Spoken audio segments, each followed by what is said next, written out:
Bismillahirrahmanirrahim. Assalamualaikum warahmatullahi wabarakatuh.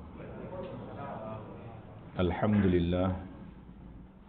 Wassalatu wassalamu ala rasulillah wa ala alihi wa sahbihi wa man walah. Wa la hawla wa la quwwata illa billahi amma ba'd. Fa ikhwani fid din wa akhwati fillah, kaum muslimin wal muslimat rahimani wa rahimakumullah. Semoga Allah Azza wa Jalla senantiasa mencurahkan rahmatnya kepada kita sekalian. InsyaAllah ta'ala kita lanjutkan pembahasan kitab At-Tauhid, memasuki bab yang ke-10. Penulis kitab Tauhid Syekhul Islam Al-Mujahidul Mujaddid Al-Imamul Allamah Al-Syekh Muhammad At-Tamimi rahimahullahu ta'ala rahmatan wasi'ah mengatakan, babu ma ja'a fi dzabhi li ghairillahi, bab tentang penyembelihan untuk selain Allah subhanahu wa ta'ala. Bab tentang penyembelihan untuk selain Allah subhanahu wa ta'ala. Jemaah sekalian, penyembelihan untuk selain Allah itu ada 3 macam. Yang pertama, penyembelihan untuk selain Allah yang dianjurkan oleh syariat, seperti menyembelih untuk mengadakan walimatul urs, resepsi pernikahan. Rasulullah sallallahu alaihi wasallam bersabda, "Aulim walau bisyatin." Buatlah resepsi pernikahan walau hanya dengan seekor kambing. Begitu pula untuk menyambut tamu.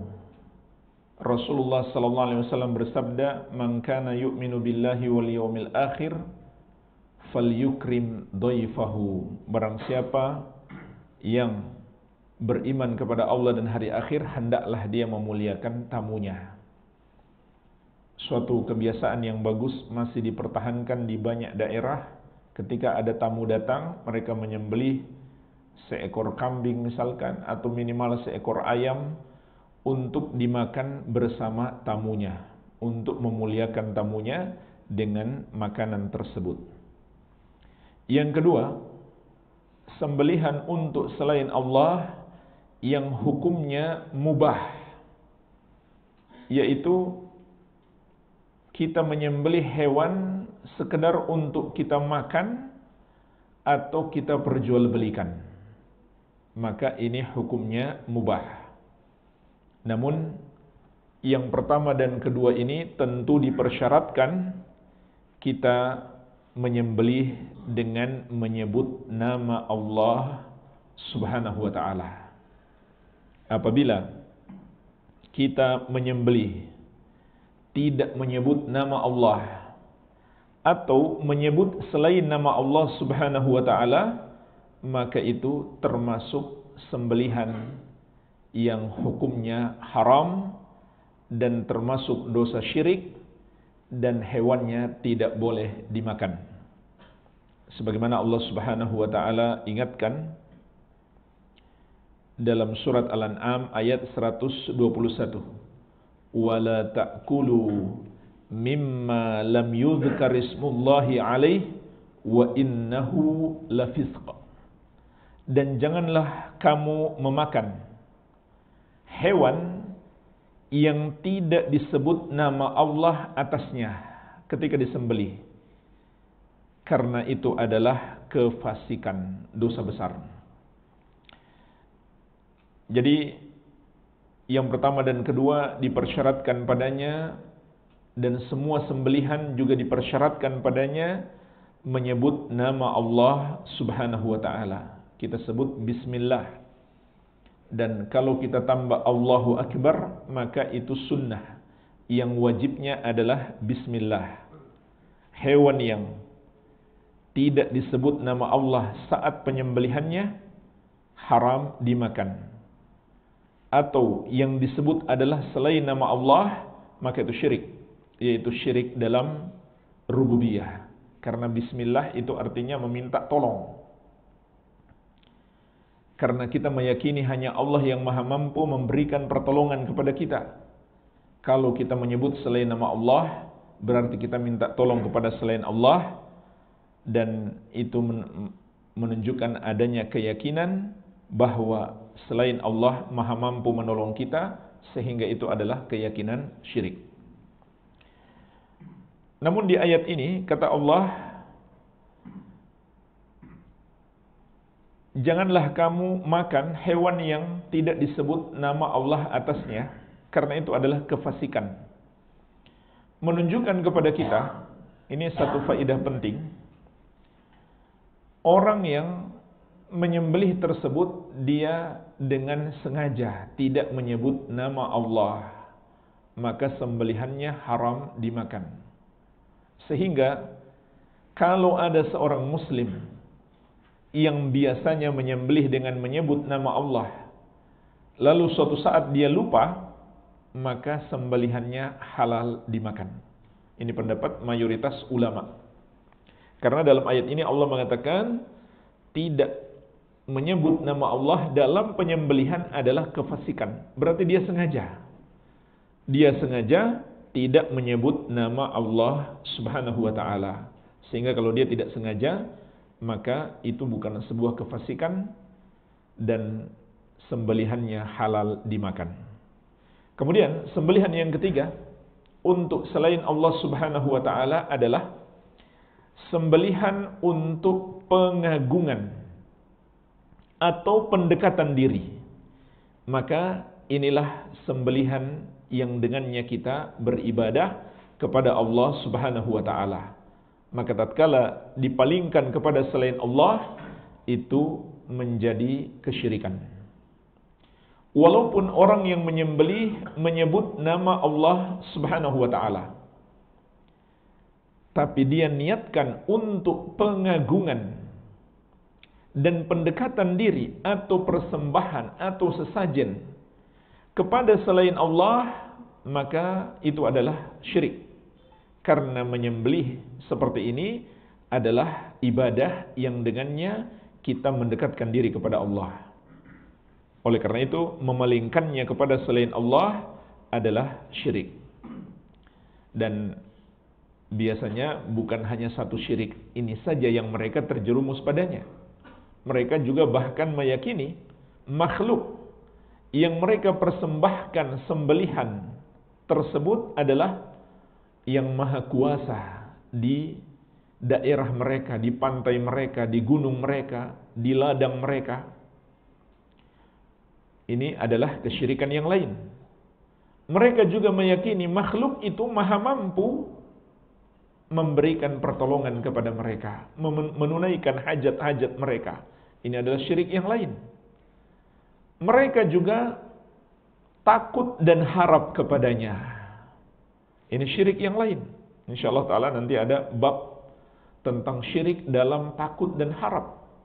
Mereka juga bergantung hati kepadanya agar ditunaikan hajat mereka, atau agar dihindarkan dari segala mara bahaya. Ini adalah syirik yang lain. Mereka juga meyakini makhluk itu kalau nggak dikasih sesajen, dia bisa marah dan dia maha mampu menimpakan bahaya. Itu adalah syirik yang lain. Jadi kesyirikan yang mereka lakukan sebenarnya sangat banyak.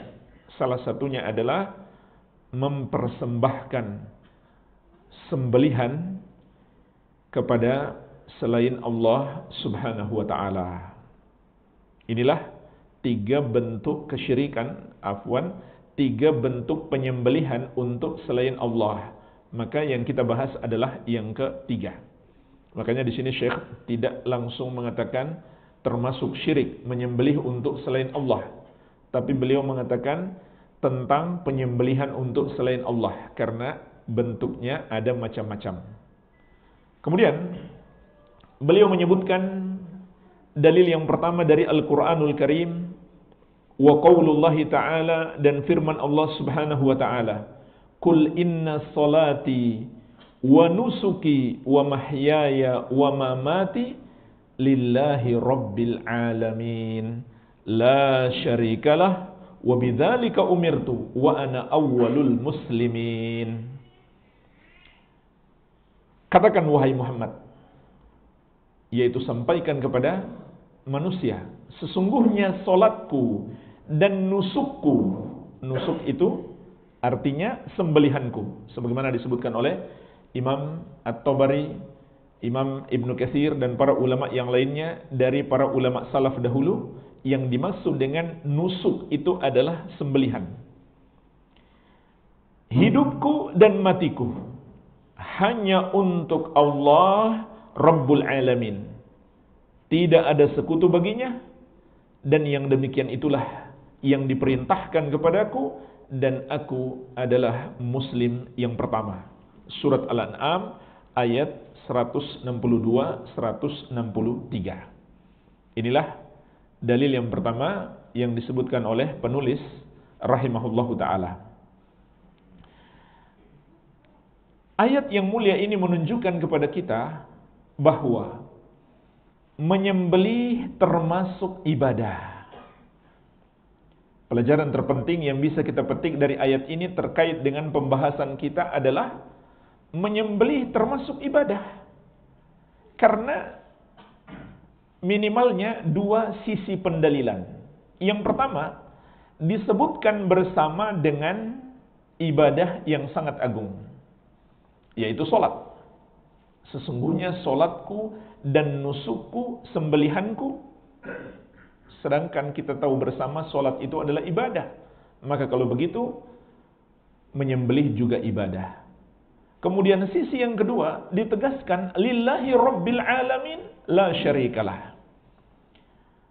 Bahwa solat sebagaimana penyembelihan itu hanya untuk Allah Rabbul Alamin, tidak ada sekutu baginya.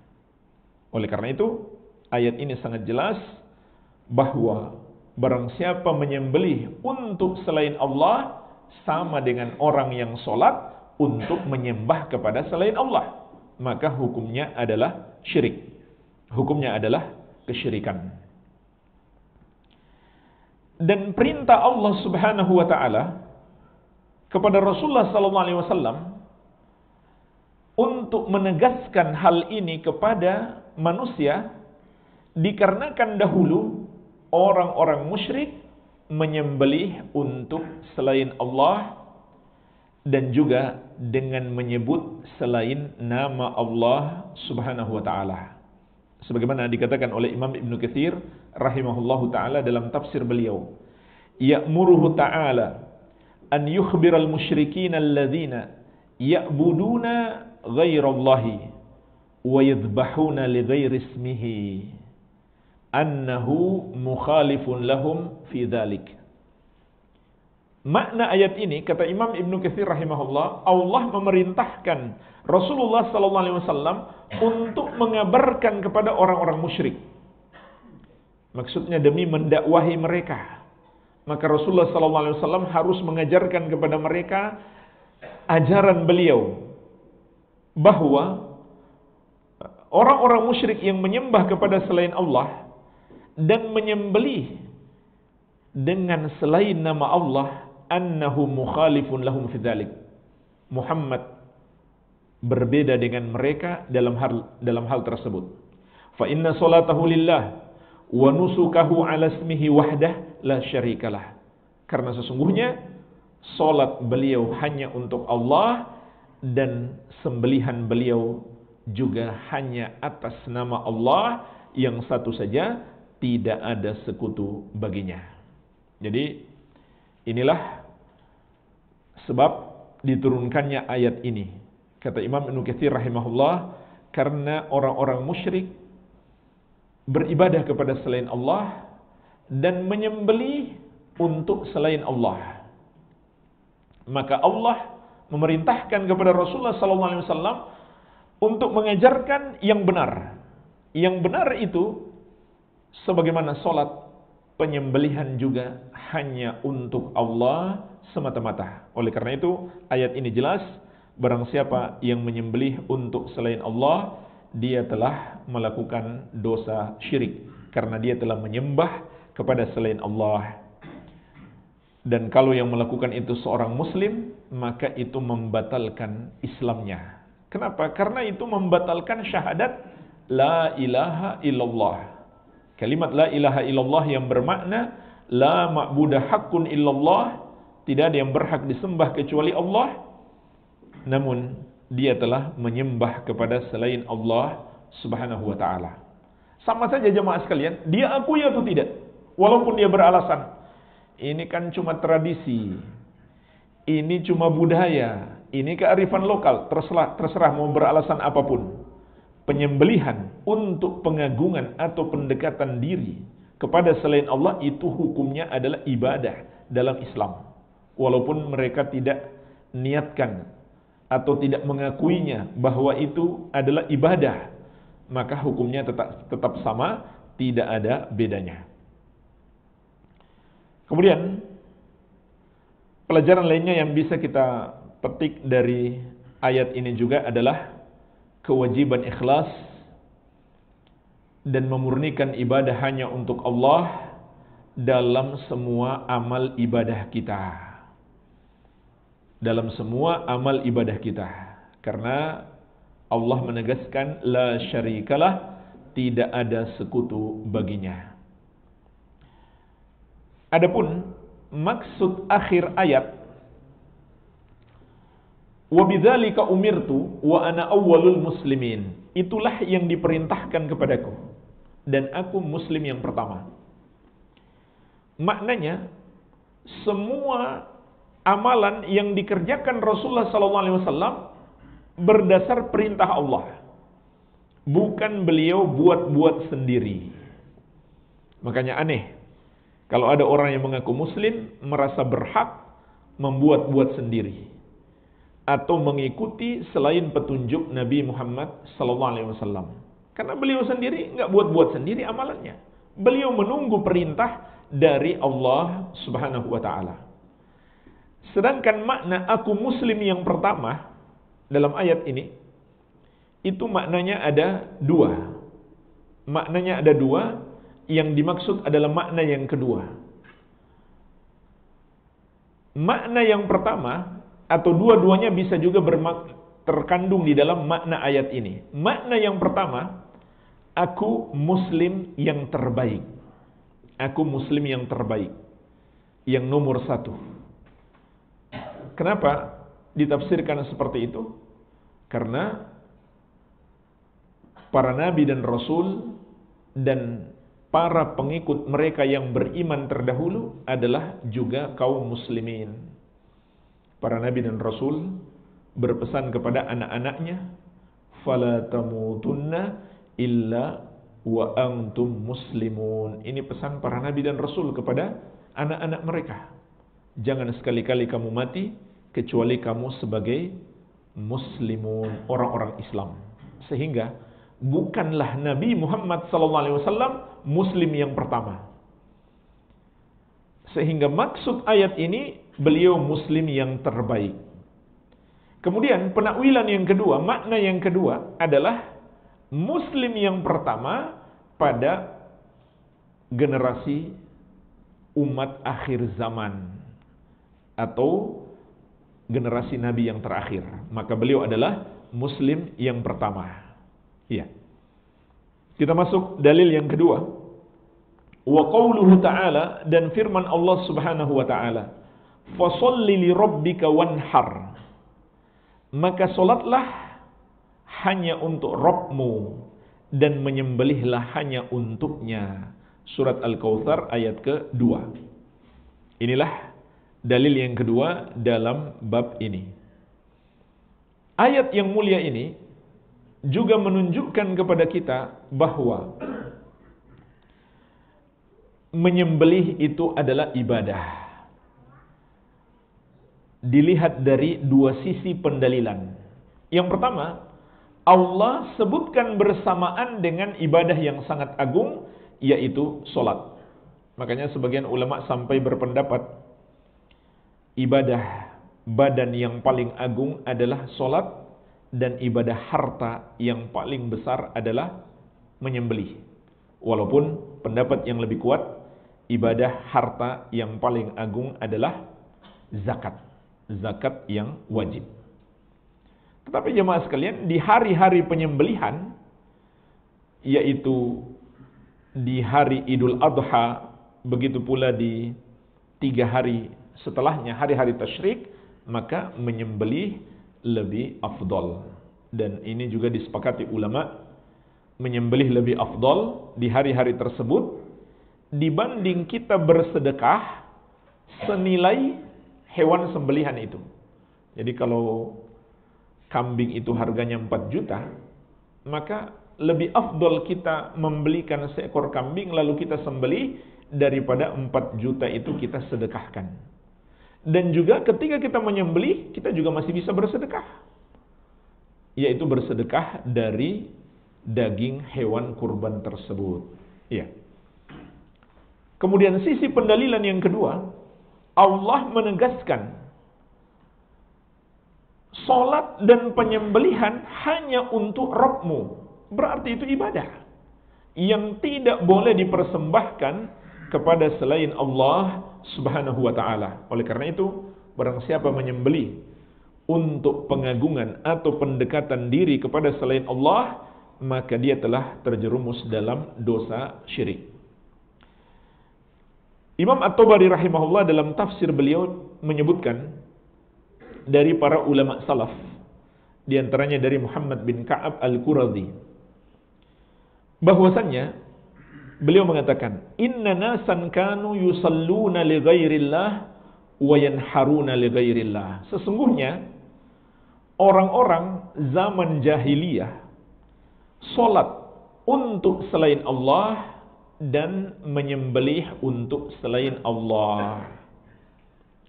Maka Allah pun mengatakan kepada Nabi Muhammad sallallahu alaihi wasallam, fa idza a'tainakal kautsar ya Muhammad fala takun salataka wa nahraka illa li. Apabila kami telah menganugerahkan kepadamu al-kautsar wahai Muhammad, maka janganlah salatmu dan sembelihanmu kecuali untukku yang satu saja. Jadi perintah menyembelih untuk selain Allah juga dikarenakan ada salah satu bentuk ibadah yang dilakukan oleh orang-orang musyrik kepada selain Allah, yaitu mereka menyembelih untuk selain Allah Subhanahu wa ta'ala.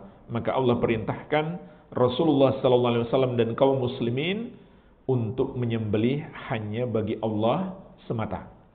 Sampai ada berhala yang mereka namakan manat, yang maknanya likasrati mayumna, karena banyaknya darah yang ditumpahkan di depan berhala tersebut, sehingga berhala itu disebut manat, karena mereka selalu menyembelih di hadapan berhala tersebut. Oleh karena itu kita pun paham bahwa tradisi memberikan tumbal atau sesajen kepada selain Allah adalah tradisi kesyirikan orang-orang jahiliyah yang dihapus oleh Islam. Insyaallah kita lanjutkan tanya jawab setelah adzan. Tafadhalah.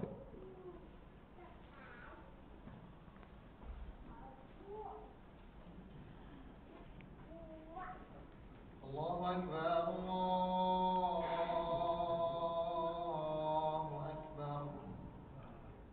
Allahu Akbar. Allahu Akbar. Asyhadu an la ilaha illallah. Asyhadu an la ilaha illallah.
haula wala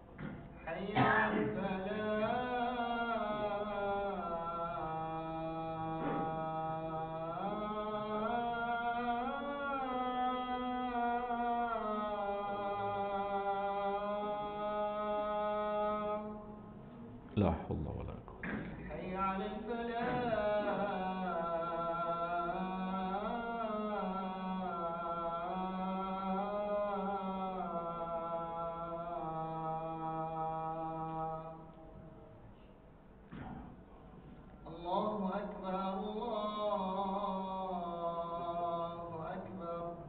Allahu akbar.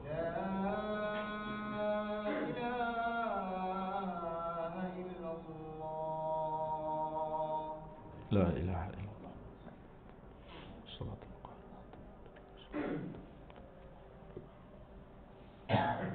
Silakan kalau ada pertanyaan lain. Fadal, Pak. Assalamualaikum warahmatullahi wabarakatuh.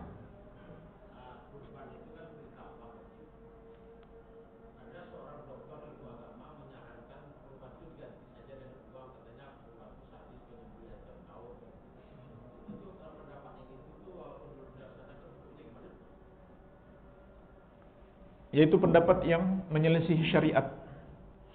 Kalau kita mengganti hewan kurban hanya dengan bersedekah uang saja dan menyelisihi kesepakatan ulama. Para ulama sepakat menyembelih lebih afdal, Dan itu kalau seseorang mengatakan tidak usah ada syariat penyembelihan, ini bisa sampai pada tingkat kekafiran kalau dia mengingkari syariat penyembelihan.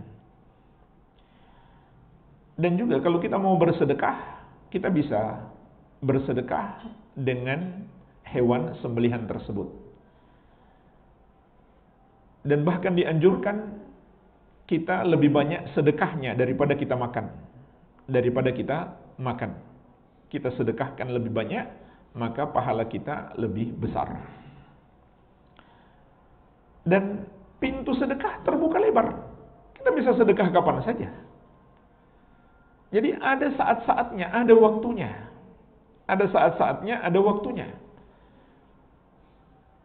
Ada ibadah penyembelihan korban, waktunya hanya singkat, hanya 4 hari.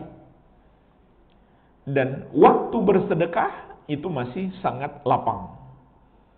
Ya, bayangkan, kalau setahun 365, berarti 361 hari bisa bersedekah. Jadi, nggak perlu dipertentangkan. Tidak perlu dipertentangkan antara berkurban dengan bersedekah. Ya, kita masih punya ada kesempatan banyak untuk bersedekah. Dan rezeki Allah Subhanahu wa Ta'ala sangat luas. Ya. Itu orang-orang kurang kerjaan saja, Pak. Wallahu alam. Kalau kita beli daging yang dibeli di pasar dan kita tidak tahu bagaimana apakah dia membaca bismillah atau tidak, apakah harus? Baik. Jadi pertanyaannya tentang daging yang kita beli di pasar. Kita tidak tahu orang yang menyembelih dia membaca bismillah atau tidak. Maka apabila itu pasar kaum muslimin, hukum asal sembelihan kaum muslimin adalah halal dan dibangun di atas dasar prasangka baik.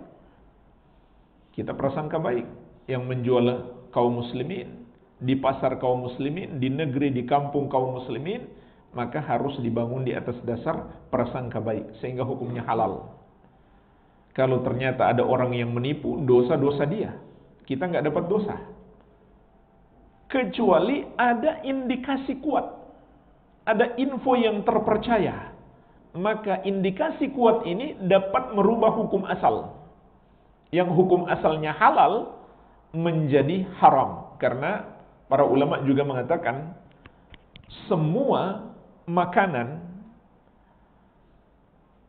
al-aslu fil at'ima halalun illa dzabh.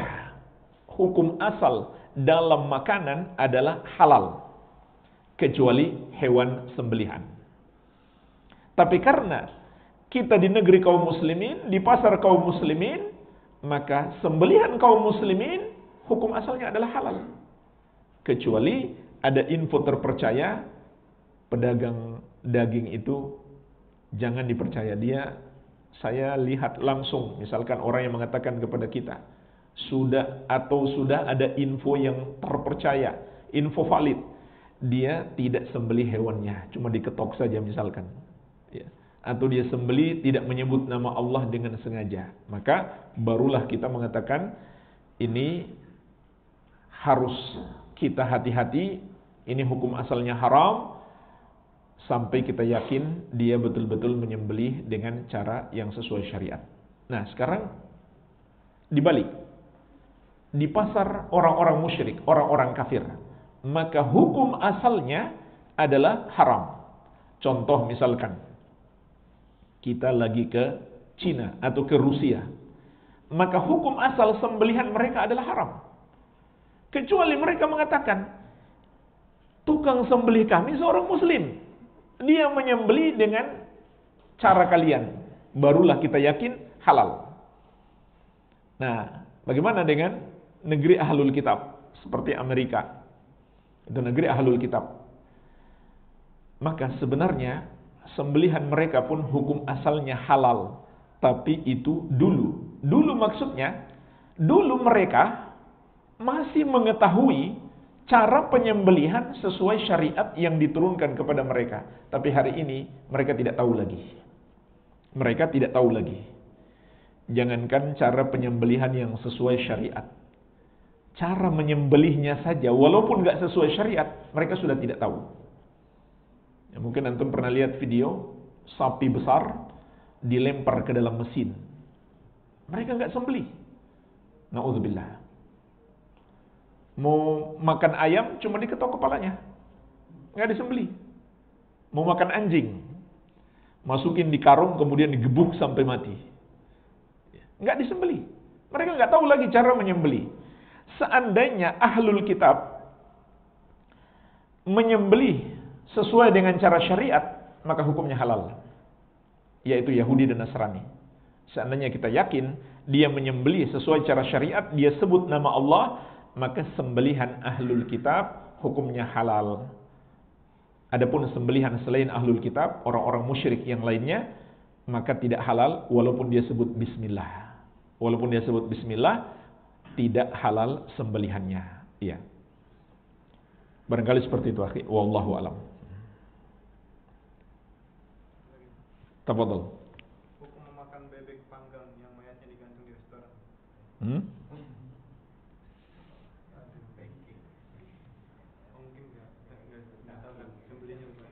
Itu sama aja. Jawabannya sama dengan tadi. Kita lihat tuh restoran siapa? Restoran muslim, restoran Padang misalkan. Masih ragu. Masih ragu sama orang Padang. Kecuali kasus kemarin ya. Tapi kan dia terang-terangan juga. Ya. Menunya babi kan. Dia terang-terangan gitu. Sama, jawabannya sama. Kita lihat. Kalau restorannya milik muslim, hukum asalnya adalah halal. Hukum asalnya adalah halal. Iya. Ada pertanyaan lain, silakan.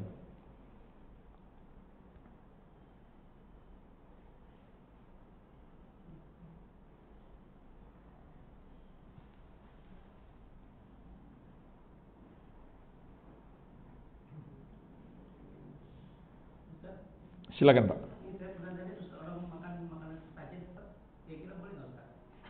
Baik. Jadi pertanyaannya tentang hukum makanan yang dipersembahkan untuk selain Allah, sesajen. Baik. Kalau itu sembelihan haram dimakan. Tadi sudah jelas ayatnya. Wala ta'kulu mimma lam yuzkar ismullahi alaihi wa innahu lafisq. Janganlah kamu makan yang tidak disebut nama Allah padanya, karena itu kefasikan. Walaupun menyebut nama Allah, tapi diniatkan untuk persembahan kepada selain Allah, juga haram dimakan. Sebagaimana firman Allah, "Wa ma uhilla li ghairillahi bih", diharamkan atas kalian memakan hewan yang dipersembahkan untuk selain Allah. Jadi, memakan hewan itu hukumnya haram. Tapi kalau nggak dimakan, mubazir. Nggak dimakan dosa, makan pun berdosa. Serba salah kan? Jadi nggak boleh dimakan. Hukumnya syirik. Walaupun kebanyakan mungkin mereka makan. Kan biasanya yang dilempar ke laut atau ditanam di tanah cuma kepalanya kan? Badannya diapain? Dimakan kan?